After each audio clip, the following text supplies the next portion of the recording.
What happens when the line between wild and captive blurs, sometimes with tragic results?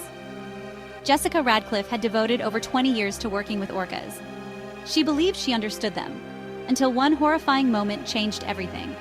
During what should have been a routine session, an orca known for his power and unpredictability suddenly attacked, gripping Jessica in his jaws and thrashing her violently. "It was chaos," recalled one eyewitness. "We heard her scream and everyone just froze."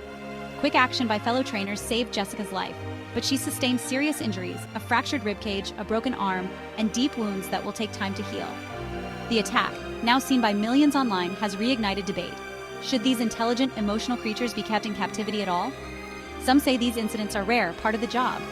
Others argue no enclosure can contain the wildness of a whale. As Jessica recovers, we're left with a question. Are the risks and ethical costs worth the spectacle?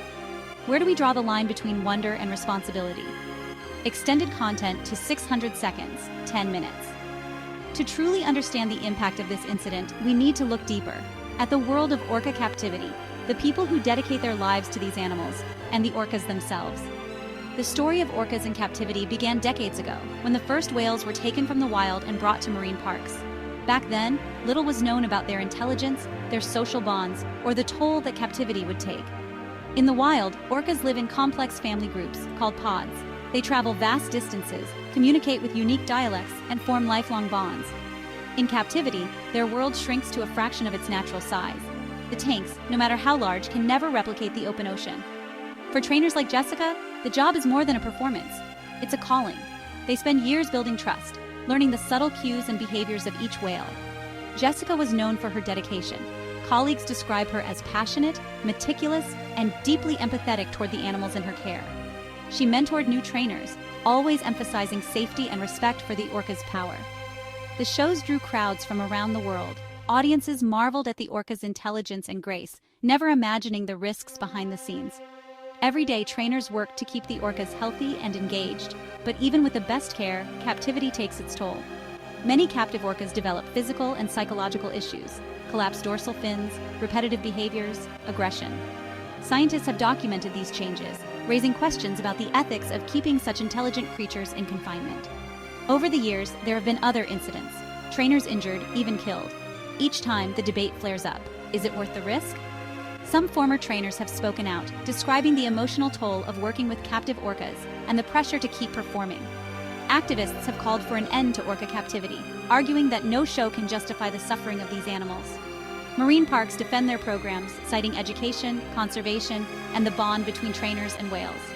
For many visitors, seeing an orca up close is a magical experience, one that inspires awe and curiosity.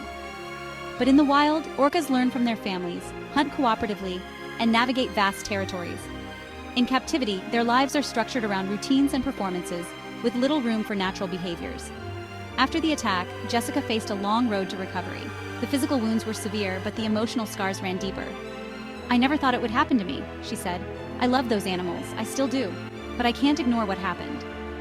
Her family rallied around her, grateful she survived, but the incident changed their view of her work forever. The park launched an internal review, updating safety protocols and reevaluating trainer interactions with orcas. Emergency drills became more frequent, barriers were reinforced. Some trainers were reassigned to roles with less direct contact. The orca involved in the attack was placed under observation, his future uncertain. Animal welfare experts weighed in, some calling for the orca's release, others warning that a lifetime in captivity makes release impossible. Some proposed sea sanctuaries, protected ocean pens where captive orcas can live out their lives in a more natural environment.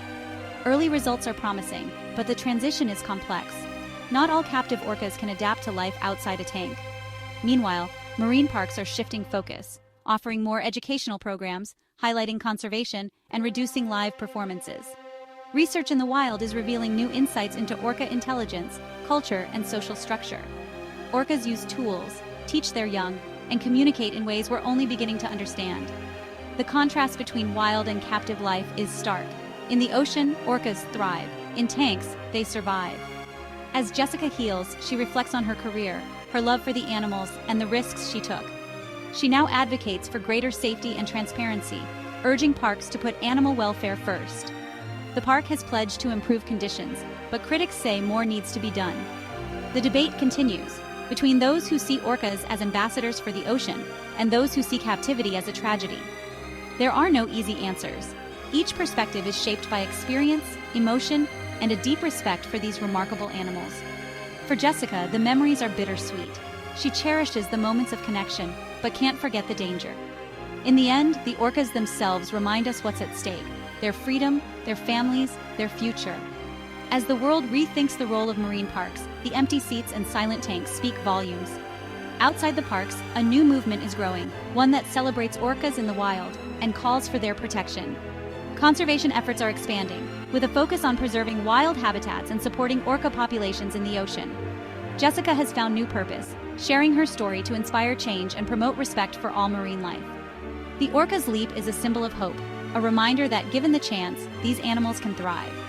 As we look to the future, the question remains: how can we balance our fascination with orcas and our responsibility to protect them? Where do we draw the line between wonder and responsibility?